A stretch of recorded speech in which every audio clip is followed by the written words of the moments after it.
Icicles hang from the eaves. The world outside is enrobed in white. The snow here is deep and cold. The trees, bushes, and grasses all lie buried, silently waiting for the arrival of spring. A girl of tender age gazes out the window. "Here you go, honey." The girl turns to face the speaker and finds her mother offering her a cup with steam furling from the top. It's filled with warm goat milk. Her mother swears by it, claiming it's the best thing for warding off winter's chill. But the girl doesn't feel strongly about it one way or the other. Thanks, she says. She accepts the cup from her mother and returns her attention to the outside world, taking small sips now and then. "I wonder when your father will come home," murmurs her mother. Without waiting for a response, she quietly retreats back to the kitchen. The girl exhales on the window, her breath warm from the milk. It clouds over in white. She runs her finger across the spot, sketching idle patterns. She is not allowed to play outside during the winter, so boredom is her constant companion. During such times, even a window can make a decent playmate. The girl lets her attention drift as she looks out the window at the piles of snow beyond. Her small house sits halfway up a snowy mountain. The girl and her mother are usually the only occupants. Her father is rarely home. According to her mother, he is an adventurer of sorts who is always off traveling the world. The girl isn't sure what kind of job an adventurer is exactly. All she knows is that her father is very busy. But her mother has a litany of complaints about him, and she is never shy to make her opinions known. "Your father never listens. He's stubborn as a mule, drunk as a skunk, and he never, ever, ever thinks about his family. He only cares about his damn adventures."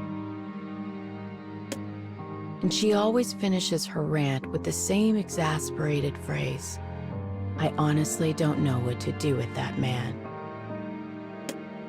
The girl is too young to speak with her mother as an equal. But as her mother has no one else to talk to, she grumbles away, as much to herself as her daughter most days. Recently, her mother told the girl a story. 4 years ago, when the girl was born, her father had apparently been off on one of his adventures. "Wait," said the girl when she first learned of this. "So you gave birth to me alone?" Her mother replied with a chuckle. "Oh, I knew he wouldn't come home, so I made sure to call a midwife up from town ahead of time." The girl nodded as though she understood and said, "Gee, Mom, that's pretty crazy." When the father finally returned from that freewheeling adventure, his daughter could already hold her head up on her own. After that, her mother raised her almost entirely alone. The girl would always gaze in bewilderment at her father during his rare visits home, and figured that perhaps his behavior was normal, and that's just what fathers are. But she could not help but feel concerned by the dark look that often fell upon her mother's face. She doesn't hate her father, not really anyway. But once she became old enough to understand some things, she started to resent the way he treated her mother. One year, her father came home before the arrival of spring. That was the night it happened. It led to one of the worst moments of her life. The three of them sat around a table enjoying a meal. Suddenly, her father, drunk as usual, leaned over to her and said, "You know, if you were a boy, I'd take you on an adventure with me." Before she knew it, her eyes were filled with tears. Why am I crying about this? She wondered. For a moment, her mind was a blazing whirl of emotion. Her father had laughed the whole thing off, claiming it was a joke and ruffling her hair. But it was no joke to her. As far as she was concerned, her father had denied her very existence.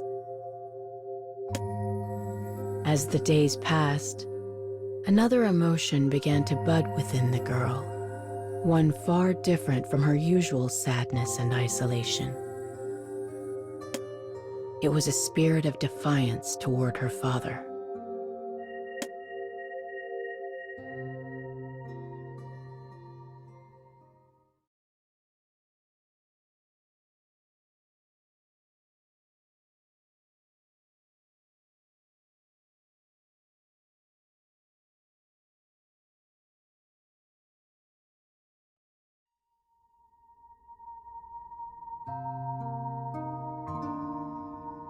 You know, if you were a boy, I'd take you on an adventure with me. 2 years have passed since her father hollowed out her heart. Though she is older now, she still lives alone with her mother. Her father continues to live his life of freedom, stumbling home whenever the mood strikes.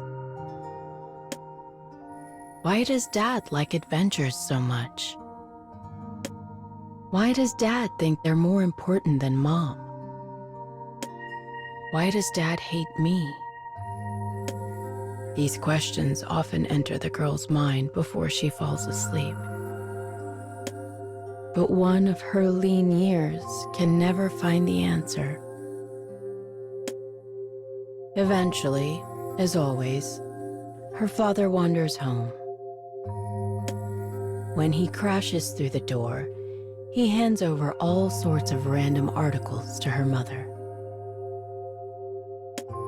They're a mix of strange statues, odd flowers, and a dozen other useless trinkets, but he refers to them proudly as his spoils. "Sell them for money," her father says proudly, but the girl knows from her mother that his spoils are near to worthless. In the end, her mother always paid their living expenses by knitting clothes and gloves and selling them in town. But of course, her father has no idea. She asked her mother once why she didn't tell her father this, and she just shook her head. Those spoils are important to him. If he ever realized they were junk, it would make him terribly upset.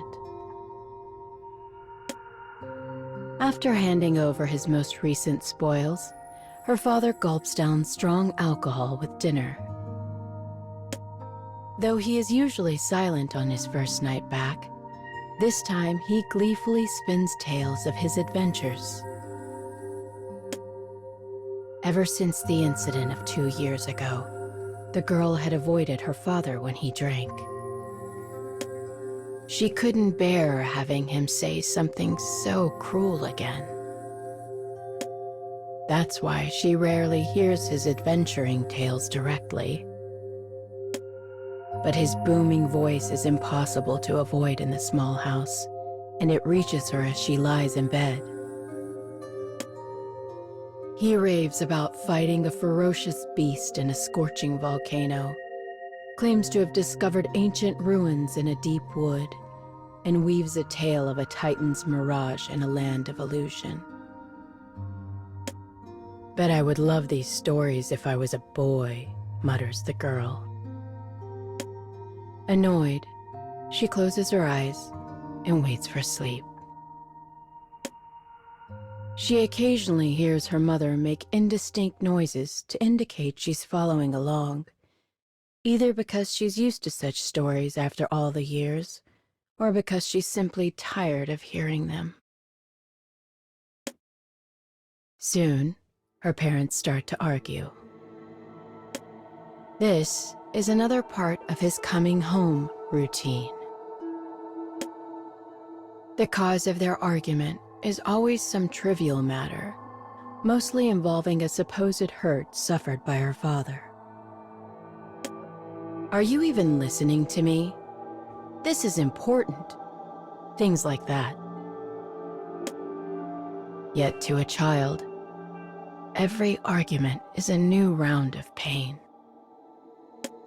Whenever he starts yelling, she feels such empathy for her mother that her entire soul is plunged into a whirlpool of fear and unease.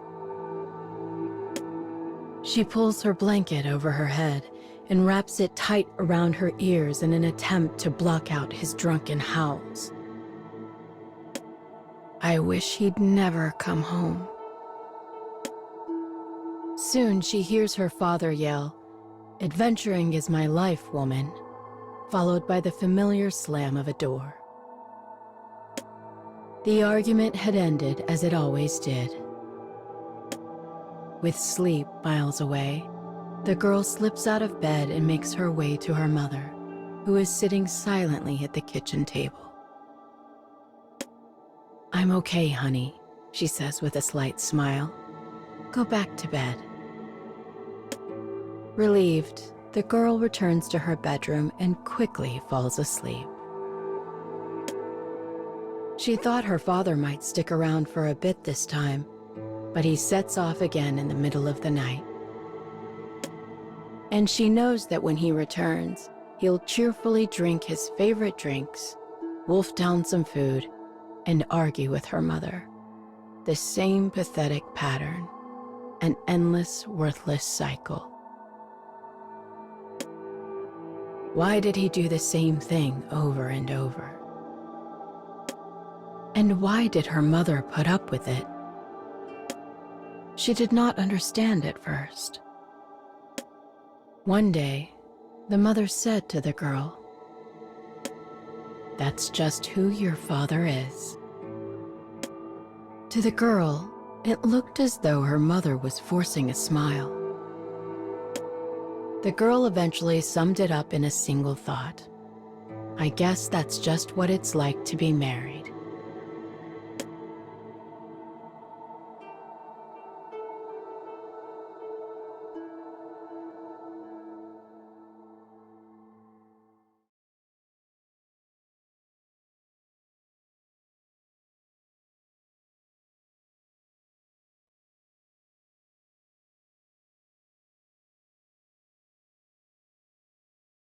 Days pass. Months pass. How many winters has it been now?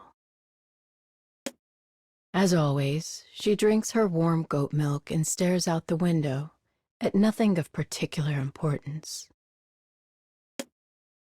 Giant trees, mysterious animals, colorful flowers, creepy insects. From spring to autumn, the whole outdoors surrounding their home is her special place. She spends her days covered in mud as she runs through the mountains, following her curiosity wherever it leads. But winter? Well, winter is different. Deep banks of snow confine the girl to her house.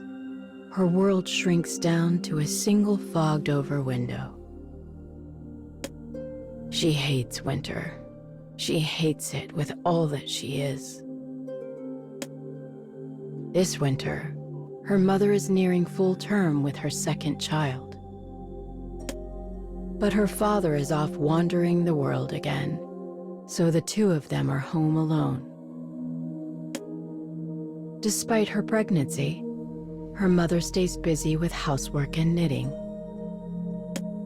The girl understands this is what supports them both, and does her best to play alone and out of the way. But the house is so very boring. Lately, she's been whittling herself small toys out of wood, but that can only pass the time for so long. Today, the girl simply sits and waits for the day to end. Eventually, her gaze leaves the window and wanders about. This room, with a large table and fireplace, is where she and her mother, and occasionally her father, take their meals. Bottles of her father's drinks sit in a row on the mantel. They almost seem lonely, as if wondering why no one has yet popped their corks to enjoy the wonders within. In the kitchen, something bubbles merrily away. Her mother is preparing dinner. Though there is still milk in her cup, she sets it on the table and wanders off to find a different room to play in. Sadly, the house is not very large. She arrives at her destination within seconds. A tired wooden door stands before her. And on the other side is a mystery. Boredom has made the girl bold. This is the only room in the house she has never seen. It is her father's room. He has forbidden anyone else from entering it. "I have important things in there," he often said, "and I don't need you fiddling around." He is definitely hiding something, says the girl to no one. She feels years of defiance and resentment boiling up, and suddenly wants to open that door more than anything.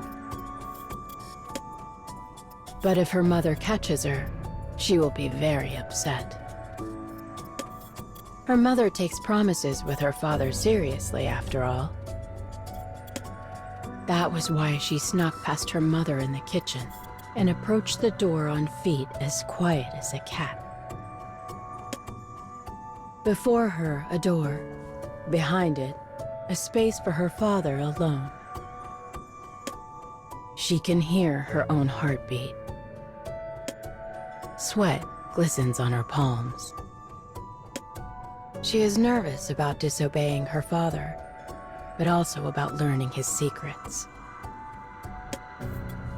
Finally, the girl pushes the ill-fitted wooden door ajar, slips through the gap, and closes it behind her. The room is silent in the absence of its owner. It is also exceedingly plain, with only a bed, a desk, and a small assortment of adventuring tools. She begins her exploration at the desk. It is covered with a messy stack of papers. There is a date scrawled on each. The girl flips through the papers idly. They are records of his adventures. The rough handwriting belies the fact he wrote them all himself. Each story tells of dangers faced on his travels, of moments that mark the line between life and death. They tell what he thought, what he did, and how he felt. They also speak of all the marvelous sights he has seen. They're so detailed, it's like the girl is there with him. She digs deeper and deeper into the pile before finally reaching the bottom, where she finds a paper from one year in particular. The year she was born. She opens the record and begins to read, and as she does, Her heart leaps into her throat.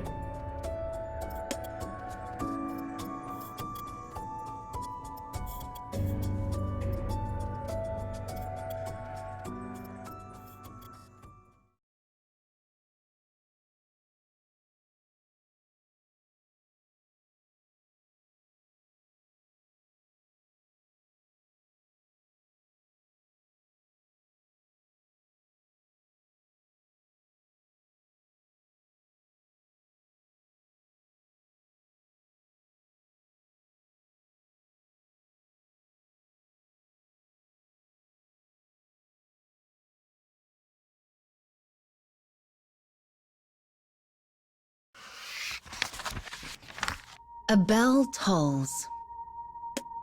Fireworks bloom across a cold sky. They illuminate a village nestled deep in a snow-laden land. On this festive evening, the air brims with holy power. The people are light and uninhibited in the cheerful atmosphere. As such, there are more fights and quarrels than usual. This is why the village militia has been called out on patrol.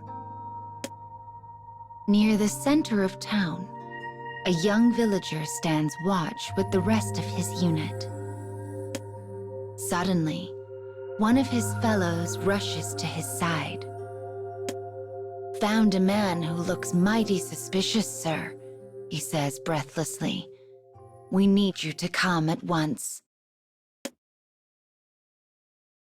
When the young villager arrives, he finds militia members surrounding a giant man clad in tattered clothing. Mighty suspicious indeed. Though they outnumber him, the massive man has an imposing air, and the young villager finds himself briefly at a loss. Clearly, this is no ordinary person. Mayhap he's a wandering criminal, or a villainous bounty hunter in pursuit of his prey. Regardless, the young man readies himself for battle and takes a step toward the stranger. But the giant merely raises his hands in the air and surrenders. Strangely, the villager feels disappointed. Going through the giant's things, they find mountaineering ice axes carefully cared for. In that moment, the young man realizes who the stranger is. There is a sacred peak in the mountains beyond town, one that has yet to be conquered by man. This adventurer is attempting to be the first. It is not the young man's first time meeting such adventurers. Their town, you see, is the nearest one to the mountain, and therefore known as a base of operations for would-be climbers. But that is not all. The deep wrinkles carved into the giant's face, the stately, austere expression he wears, the unsociable, taciturn air that makes him so out of place on this most festive of nights. Oh yes, the villager has seen him somewhere before.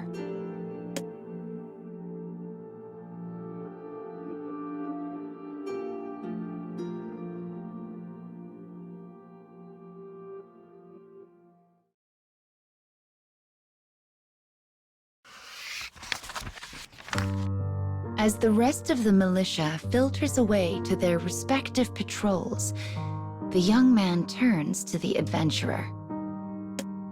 "Apologies, but everyone's rather excitable tonight. I'll be keeping an eye on you to make sure you don't get up to trouble." Though his words could be interpreted as disrespect, the giant gives no reply. He simply stares at the crowds enjoying the festivities. Suddenly, fireworks burst ever more forcefully across the frozen sky. As the man looks into their brilliance, he takes on an air of sadness, almost as though he has been transported to a simpler time. Yet upon closer inspection, nothing about his expression has changed.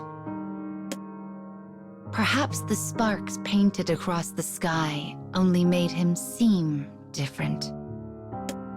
The young man decides to assume that is the case. But then, he is struck by a heavy impact. "Watch where you're going," growls a voice. It comes from across the road. A moment later, rough men surround the villager and his adventurer captive. The aggressor is a powerful mercenary who came to town with his companions. He has bumped into the young man and spilled his drink. The villager quickly apologizes, offering to pay for the drink. He begins fumbling around his pockets for what meager change he has. But the mercenary's mood has taken a spectacular turn for the worse.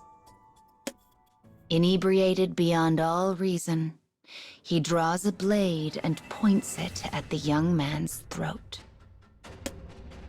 His companions attempt to calm him down, but the mercenary will have none of it. He slices the blade through the air, again,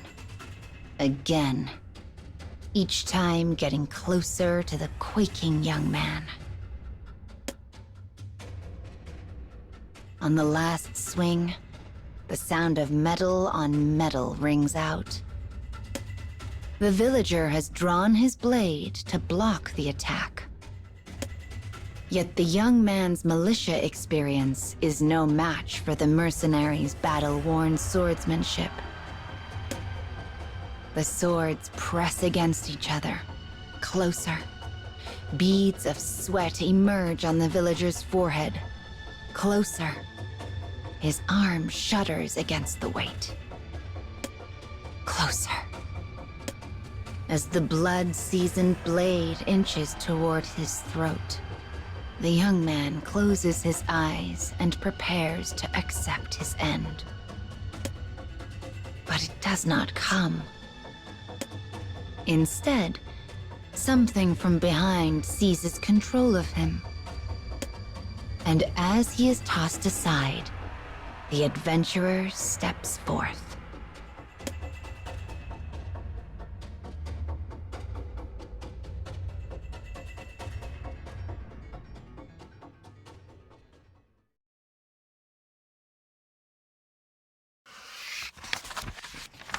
The adventurer glowers at the unruly mercenary before rearing back and unleashing a single massive fist.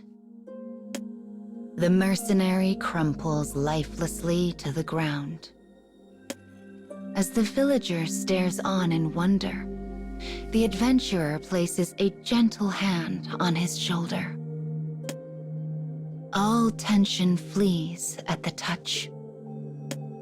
He looks up to find a kindly smile. In that moment, he remembers his own father's face.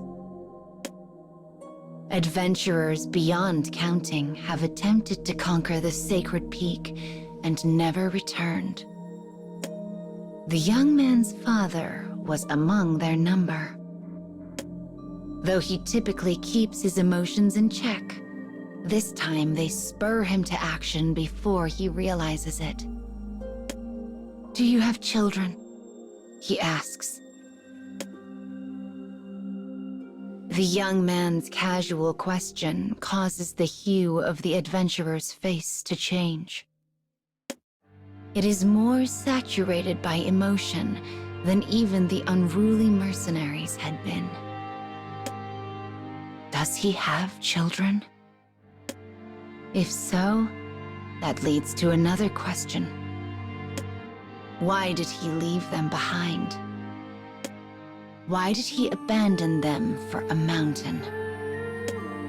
The adventurer stares at the young man. He clearly thinks the question is one of accusation. Finally, he speaks.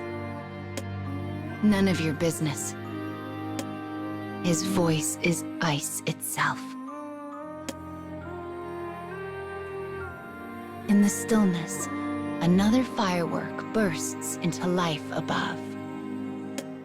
Under its light, the adventurer's face returns to normal.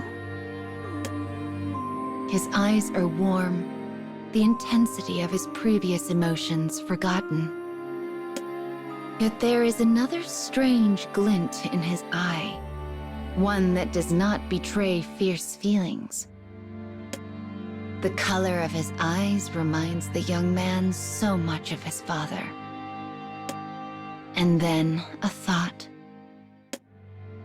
Those enthralled by the sacred peak found pain in the temptations of an irresistible nirvana. Yet they surrendered to it in the end, indulging in its delight. Explosions in the sky. Under their light, the adventurer melts into the shadow of a nearby structure. He does not look at the fireworks, nor does he look at the younger man.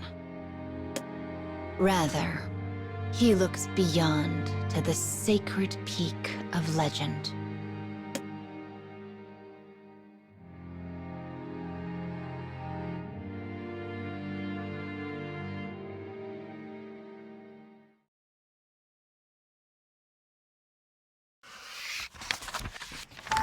The young man has no intention of stopping the adventurer. Nor does the rest of the militia.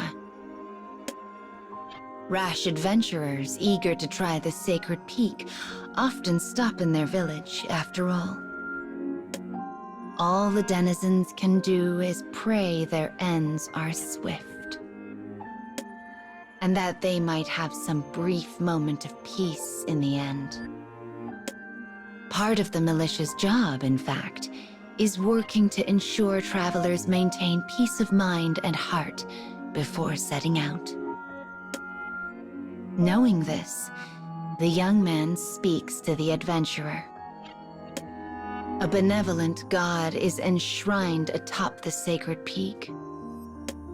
Tonight's festival was originally meant to bless pilgrims with the god's protection.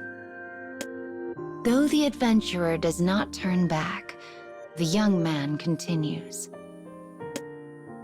That's why I know. It's why I know you'll be fine. And why I know you'll come home. The man still does not look back. At last, he begins to walk. He pays no mind to the festival or fireworks. He is focused only on the sacred peak. The wind from the mountain blows with greater intensity, as though trying to push him back. But as he moves ever farther into the distance, the young man says one final thing. Come see me on your way back, all right? This festival is always merry, but the one held for the new year is just as fun. Despite the powerful gale, the boy's words reach the adventurer. His head turns ever so slightly. It is indeed. Though the young man cannot hear the adventurer speak, he is convinced those are his words.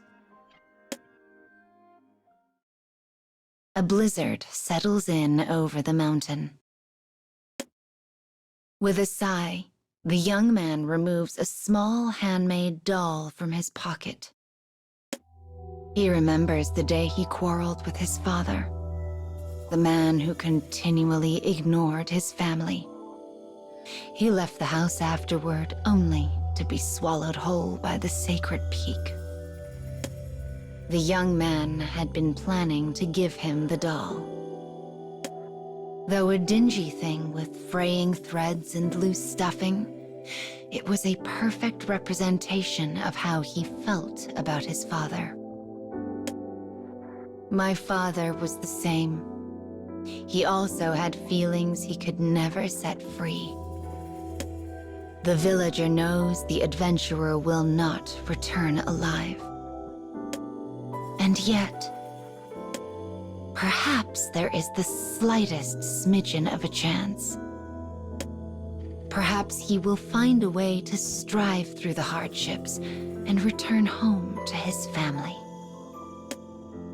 With that thought in his mind, the young man begins to pray. He does not know what the adventurer's children are like, or even if he has any. But he does not want them to end up like him, even though he has been left behind. The young villager continues to pray to this very day. For in his heart, he is still a child who yearns to see his father once more.